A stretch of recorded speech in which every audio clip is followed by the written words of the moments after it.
You know, when we were young, we were told a lot of stories. One of those silly stories was if you struggle with a man, he's going to cherish you for life. If you stay with a struggling man, he's going to appreciate you. He's going to make you his wife, and he's going to be with you for life. And nothing can separate you because you've struggled with him. You know, when we were growing up, we used to know someone who knew exactly what she wanted at a very young age, and we judged her. We judged her because her story was just too much for us to understand. We just didn't understand why she was going for what she wanted. We just didn't understand why she was that way at that very. We just didn't know, because at that time we were falling in love. We had our boyfriends. We were faithful. We were loyal to them. We're not cheating on them. We're not looking at anyone else aside them, and we're not with them because of the money. So we felt we were good girls. She picked a move that we were baffled, so we judged her. We judged her so much that to this date, when we see her, we remind ourselves that, do you remember we judged this girl? The things that we know now, she knew those things 20 years ago. Let me tell you a story of this beautiful girl. So there was this beautiful girl who was dating an average guy. They were good. They were good together. The guy was handsome. She was beautiful. The guy didn't have much. He was an upcoming guy, struggling, doing bits and pieces, trying to find his feet. But they looked so much in love. The girl was also, I think, in apprenticeship or something. She was learning a trade. And they were always together. It was beautiful. The ideal couple, young people who have now started life. So one of the days, the guy reconnected with a very old friend of his. And that gentleman was coming from a very good family. So when they were reconnected, he was very excited. And he wanted to go and meet the guy. He wanted to go with his girlfriend. So he informed his girlfriend that, see, I met a very old friend of mine. We've reconnected. And he says you can come and visit him. I'm going with you. Get dressed up. You are going to this person. They are very rich from a good home. So try to look very nice. So this girl too was already beautiful. She wore her nice dress, followed her boyfriend to the house of his friend.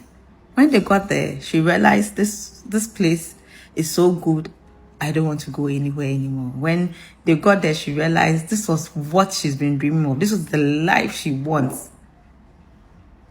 So after they sat, they had their conversations. The guy's mom was around. She also came to sit in.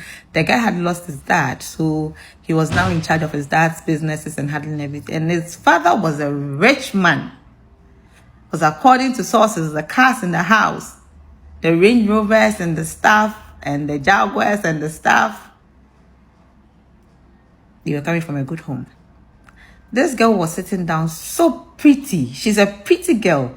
So the guy already admired the girl. So they all had their conversations.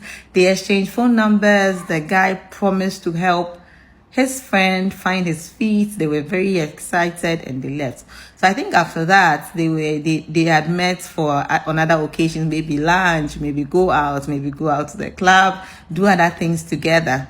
So apparently, when they were doing all those things together, the guy's girlfriend and his long lost friend has started finding each other attractive. The girl already, on the first day she stepped in that house, she said this was where she was going to die. So she had picked her move. The guy was also interested. That the big guy, when you're nice girl. So what's the point? This girl was just withdrawing slowly. I'm not at home. Don't come. I'm not available. My father has sent me here. A whole lot of excuses. The guy was very worried. Like, what is happening? This girl was all over me. All of a sudden, like, she doesn't want to have anything to do with me. It was continuous for a long time. They were having their own battles. They were fighting here and there, all because she was withdrawing her affection and attention. Apparently, the affection and attention was going elsewhere, and was going to the rich man's house.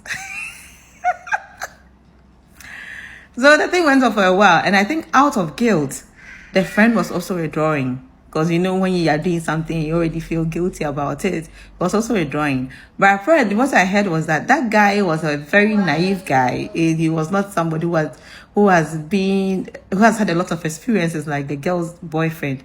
Very naive, very good, trained in a good home, Christian values and all that. So doing that already made him feel very guilty. And back and forth with his girlfriend. It came up that the girl was pregnant. The girl was pregnant with who? She was pregnant with his friend. And the girl knew very well that this person is coming from this Christian home. This person is coming from this very good home. This person is coming from a home where when I get pregnant, there is no way this guy will not marry me. So it was like she knew exactly what she wanted. And she went for it. But we judged her. You know, the kind of wisdom she had 20 years ago, we didn't have it. Guess what? They got married. And after they got married, we, the backbenchers, the ignorant ones who had not experienced life, were just saying that this other guy is going to make money and she will be ashamed. Money does not last forever. One day, I think we've watched a lot of Nigerian movies, they will get poor and this guy will be the one to help them out.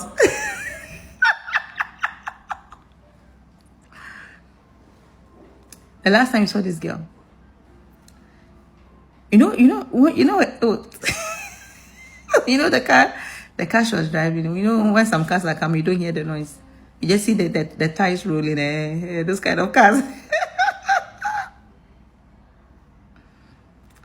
And those of you who are waiting for the guy to get money so that we can say that they are ashamed. It didn't happen. It didn't happen. It's not a Nigerian movie. It is not a Canadian drama. She's living her best of life. As I was having a discussion with my friend, I was like, you see, the kind of wisdom she had then, we didn't.